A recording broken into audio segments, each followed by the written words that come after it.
I've been making silly videos on the internet for a long time, like over a decade. And most of the time no one watches and no one cares. But sometimes, very rarely, you get people interacting with things you make in a really meaningful way. And one of those such interactions is what I'm going to talk about today. If you haven't seen it, a few days ago I made a video talking about these books, Lord of the Rings. I love them, I've read them, and when I finished reading them, I was very disappointed because it felt like nothing would ever live up to the experience of reading such expansive world building and writing. And for whatever reason, that video has actually done okay, and a bunch of people seem to have seen it, and a few people have commented, and one of these such comments really stands out, mostly because it is much longer than the rest.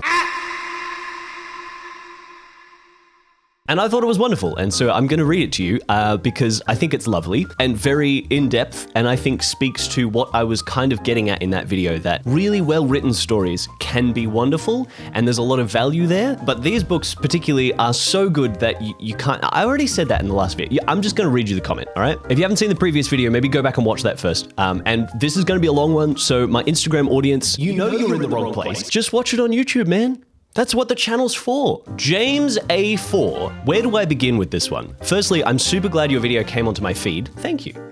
Secondly, I hope it's not too cramped in that wardrobe. It's not too cramped. It was quite cramped. It's not too bad. I am tall, but I do fold, so it kind of balances out. I'm really glad you came across this video too. I'm glad YouTube decided it was actually worth pushing to an audience, unlike most of my videos. Your video made me want to say a lot, so I'm going to say it. Thank you, I'm very glad that you have. So, Lord of the Rings. I completely agree with you. After reading that book, I didn't want to read anything else. How could anything else eclipse the journey I went on with Frodo, Aragorn, and Gandalf? It was like finishing Avatar or Dragon Ball Z. I wasn't ready for that world to just end. I saw the films as a young child. They're still the best movies ever made. I actually haven't seen them all. I've just seen the first one and some of the second one. And yet the book only increased the richness of Middle-earth by a factor of 1,000. That's a lot. Who else could describe such beauty and make an unreal world visible in front of my waking eyes? Well said. If you haven't already, I would definitely dive into the Silmarillion. You mean this Silmarillion? I actually bought this ages ago, like before I bought Lord of the Rings. Haven't got there yet. Just put that bad boy. Just put that. Ignore the fear around this book. Yes, it's a monumental piece of literature with enough characters to populate a jumbo jet. Okay, but Tolkien's love of nature, language, and constructing a vast mythology are all evident to see. If you loved Lord of the Rings, and if you are patient, then you will love the Silmarillion. Well, I did beat Elden Ring, so I do have some level of patience. So I do plan to read it at some point. Just need to wait till I'm ready, you know? Much like Shadow of the Erdtree. I actually just bought that on Steam today. Why am I talking about video games? I highly recommend watching the chapter summaries by Wines 3 Elf, as you make your own journey. She's incredible with her pronunciation and generous with her use of maps and illustrations. That's a really good idea, actually, using that as a companion to read the book. I never thought to do that. After the Silmarillion, you should absolutely dive into the unfinished Tales of Numenor and the Middle-earth for even more world building and lore, including a chapter on Numenorian whites and measures for the superfans. Elfwines Road will also have you covered on that too. There's an interesting thing for me about world building where I do want to read this, and I might read some of those extended things as well. I love world building, but not as much as I love story. So I got through Lord of the Rings because the story was wonderful and the world building happens to you along the way. I don't know how much I'm going to enjoy just reading world building, and I haven't read it, so I don't know what the structure is going to be. I feel like the story and the human element and the adventure happening to the characters is the biggest draw for me, not so much the world. I love the world, but the world is great because of the way it's presented by the characters going through it, I guess. Moving ahead after Tolkien.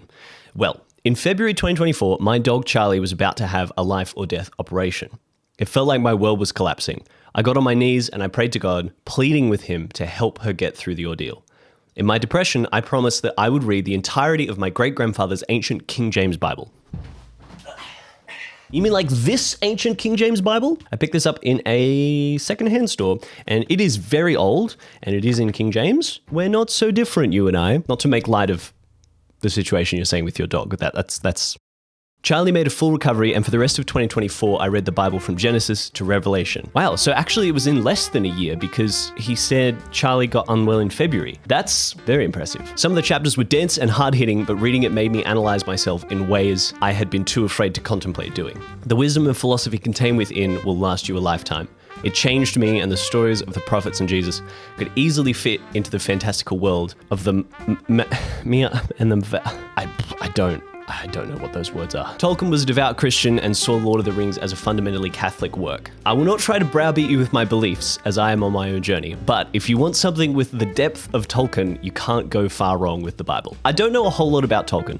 I feel like he doesn't make a big deal of the fact that he is writing a Christian book, and I don't think there's anything in at least Lord of the Rings that is really obviously allegorical to Christianity. However, it is absolutely dripping with the hope of Christ and the worldview of a man who has been saved and who believes in God.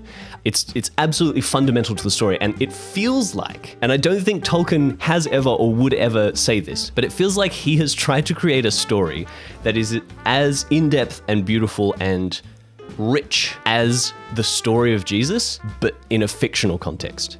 And I think that is one of the reasons why The Lord of the Rings is so brilliant. Yeah, completely agree with you. I'm a Christian, and I've been a Christian my whole life.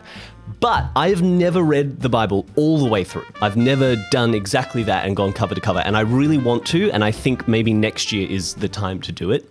One of the reasons I've held off is I have 3 Bibles, and none of them are a standard translation. I have this old King James. My main Bible is an Amplified, which is controversial for a lot of people, but I really like it. And then I have another study Bible. And none of them are written in language that's easy to read.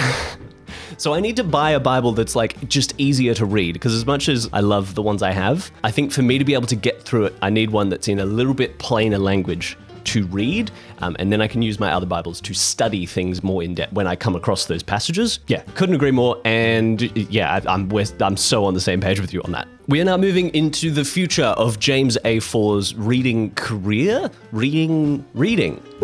As for me, right now, I'm about to start a reading journey. That's what I was getting at. As for me, I'm about to start a reading journey leading up to the Divine Comedy by Dante. I'm beginning in the world of Greek mythology with, so many names. Hesiod, Homer, Apollodorus. Yep, before moving into the philosophic debates of Plato and Aristotle.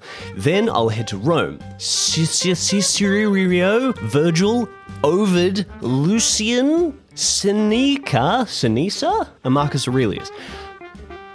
Before finally reading the early Christian theologies such as St. Augustine, Boethius? I don't know that one either. And St. Thomas Aquinas, all pointing forward to Dante, where the shades of Greek heroes mingle with the souls of Christian sinners, their fates intertwined by a divine justice that transcends the bounds of their earthly beliefs. This is a man that reads books. I can't wait to get started on this. As I write this, I can smell some of the...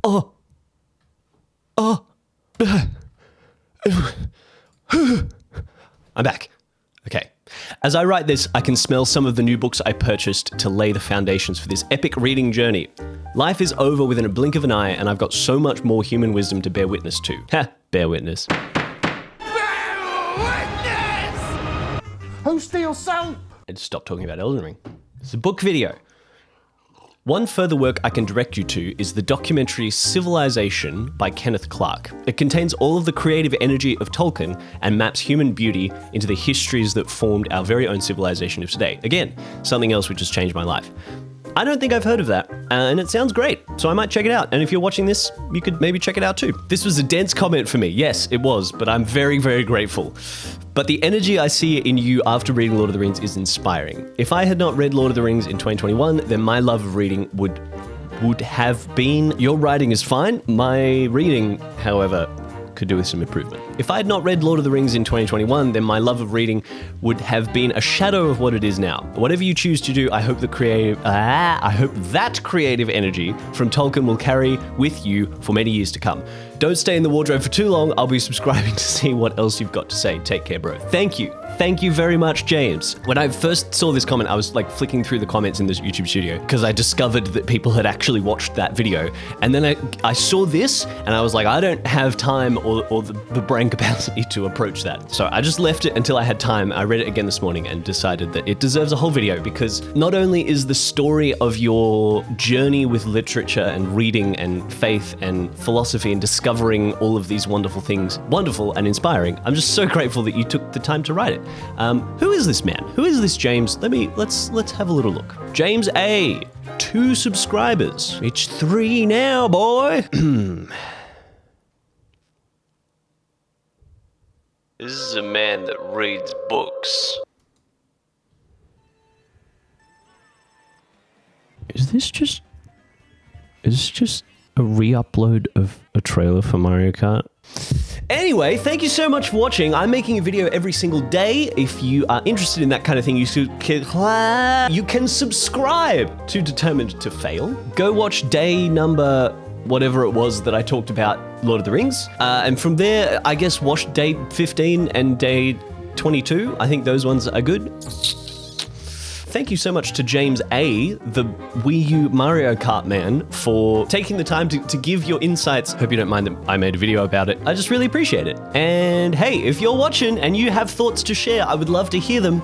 Genuinely would love to hear them. It's interactions like this and people being inspired and sharing their experiences based off videos. Like that's why videos. That's why I make video, create video, put on internet so people watch and is good. Anyway, I'm just super grateful and I wanted to share that with you. So I hope you're having a great day. I will see you tomorrow. James, keep reading. Thank you very much for sharing your thoughts. And if that comment was AI generated,